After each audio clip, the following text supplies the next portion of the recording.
Assalamualaikum warahmatullahi wabarakatuh. Waalaikumsalam warahmatullahi wabarakatuh. Terima kasih waktunya ibu-ibu. Di sini ada Bu Vivi selaku guru BK, ada juga wali kelas dari kelas 7 dan kelas 8, dan juga ada Ibu Guru Gunung dari SMP Islam Tunggal. Ibu-ibu, di sini saya mau menjelaskan materinya tentang guru penggerak yang sudah saya kerjakan pada LMS. Ini modulnya modul 3.1 dengan tema pengambilan keputusan sebagai pemimpin pembelajaran. Di sini manfaatnya banyak sekali. Kita sebagai guru, kita sebagai wali kelas, serta juga guru BK, saya yakin ketika berada di dalam kelas itu kita pernah tidak merasa ada masalah untuk siswa, kemudian kita harus segera mengambil keputusan. Kadangkala keputusan itu, apakah keputusan yang saya ambil ini benar ataukah salah, berdampak baik atau berdampak buruk bagi siswa tersebut. Nah, di sini saya ingin sharing, ingin memberikan informasi bahwa saya sudah mendapatkan ilmu tentang yang namanya dilema etika. Saya mendapatkan ilmu tentang dilema etika dan juga ada yang namanya bujukan moral. Jadi ada dua yang ini saya jelaskan, bujukan moral sama dilema etika. Apa sih bedanya? Kalau dilema etika ini adalah melawan salah, itu adalah dilema etika dan juga bujukan moral. Dilema etika itu adalah situasi di mana seseorang dihadapkan dengan sebuah masalah. Orang ini harus memilih, dan pilihannya itu ada yang secara moral benar, namun bertentangan. Contoh, guru BK ya. Guru BK ini kan menangani kasus dari anak-anak, dari masalah kecil ataupun masalah yang besar. Guru BK sendiri pernah tidak ketika mengalami kasus timbul perasaan yang namanya dilema dalam dirinya? Guru BK di sini ketika menghadapi sebuah kasus, tentu pernah kan merasa yang namanya dilema etika. Nah, saya tanya sama Bu Vivi selaku guru BK sekolah, pernah tidak mengalami kasus yang seperti itu?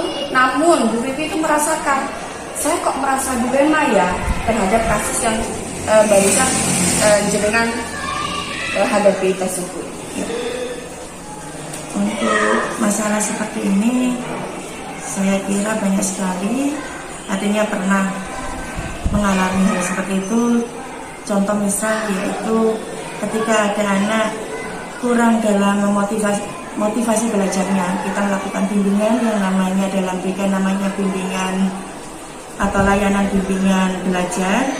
Ketika kita konseling, anak tersebut bisa menceritakan kejadian apa yang terjadi pada diri mereka atau permasalahan yang mereka alami. Ternyata mereka kurang motivasi belajar atau jarang masuk sekolah karena dia ini broken home, artinya orang tua ini pisah, tidak tinggal dengan orang tua secara utuh, sehingga dia merasakan kurang ada dukungan dari orang tua. Seperti itu. Itu sudah dilema ya Bu ya? Tidak ada dukungan dari pihak luar atau orang tua. Itu adalah dilema etika. Kalau bujukan moral itu adalah benar lawan salah. Saya di sini ambil contoh. Seandainya saya itu posisinya sebagai bendahara bos, ya, saya bendahara bos misalkan. Kemudian saya itu megang uang dana bos tersebut. Saya diajak sama teman saya, ayo Bu untuk makan-makan pakai uang itu setelah acara di sekolah selesai. Kalau menurut aturan itu sudah salah.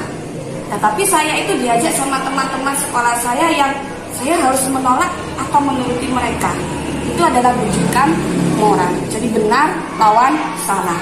Sesuai dengan aturan, kalau saya mengikuti teman, saya sudah salah. Karena itu bukan aturan yang benar. Ada konsekuensi yang nanti akan saya dapatkan sebagai bendahara bos. Itu satu contoh dari bujukan moral. Selanjutnya, pada situasi dilema etika ini ada yang namanya 4 paradigma. Keadilan lawan rasa kasihan. Mungkin di sini ada ibu-ibu yang ingin menyampaikan kasusnya. Silakan kita berbagi di sini. Terima kasih atas waktunya. Jika berbicara tentang keadilan dan rasa kasihan, yang saya contohkan misalkan di sini siswa yang terlambat. Ketertiban di sekolah ini diberlakukan untuk kesemuanya tanpa pandang bulu istilahnya. Terima kasih atas waktunya. Kalau berbicara tentang keadilan dan rasa kasihan, sebenarnya kalau keadilan atau istilahnya tata tertib yang berlaku di sekolah ini berlaku untuk kesemuanya tanpa pandang bulu. Namun kita harus mempertimbangkan hal-hal yang mungkin dipandang sepele. Misalkan anak-anak terlambat pada jam sekolah, mereka datang terlambat. Namun ada beberapa siswa yang memang rumahnya itu jauh dari sekolah, sehingga mereka itu apabila peraturan ini diterapkan secara saklek, mungkin mereka juga agak keberatan, bukan keberatan gitu, karena mereka datangnya ke sekolah aja nggak akan sama dengan temannya yang lain. Jadinya sampainya pun demikian, mungkin mereka nggak sampai tepat waktu seperti yang lain dikarenakan mungkin rumahnya jauh. Jadi peraturan yang awalnya untuk secara umum diberlakukan secara umum kepada semua siswa akan menjadi dispensasi bagi mereka yang rumahnya jauh karena istilahnya kasihan. Adil tapi juga ada rasa kasihan bila diterapkan secara umum. Mungkin seperti itu penjelasan dari saya. Terima kasih. 3. Selanjutnya, kebenaran lawan kesetiaan. Dan yang keempat ini adalah jangka pendek lawan jangka panjang. Jangka pendek lawan jangka panjang ini kalau saya memberikan contoh, ada seorang ayah yang setiap hari memberikan uang ke anaknya dengan ukuran yang dengan jumlah yang banyak. Ini untuk pertimbangan jangka panjangnya itu tidak baik untuk anak itu. Kenapa? Karena nantinya anak itu pasti akan menjadi anak yang boros. Apabila tidak diberi uang dalam satu hari, anak itu pasti akan marah dan lain sebagainya karena pembiasaan dari kecil oleh ayahnya tersebut. Selanjutnya ibu-ibu, ada 3 prinsip saya bacakan. Ada berpikir berbasis hasil akhir, berpikir berbasis peraturan, dan berpikir berbasis rasa peduli.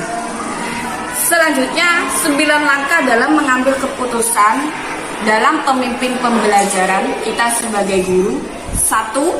Kita mengenali dulu nilai-nilai yang saling bertentangan dalam permasalahan di kelas.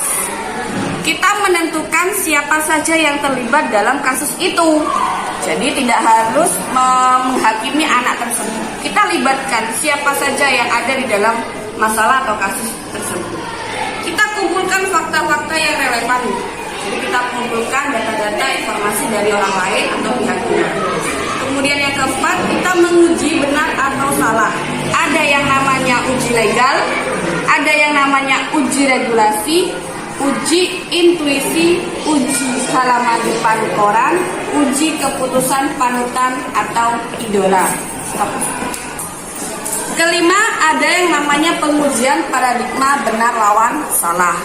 Yang keenam, ada prinsip pengambilan keputusan.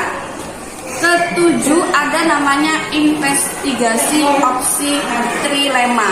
Jadi kalau 2 opsi itu tidak bisa dilakukan, kita ambil opsi yang ketiga.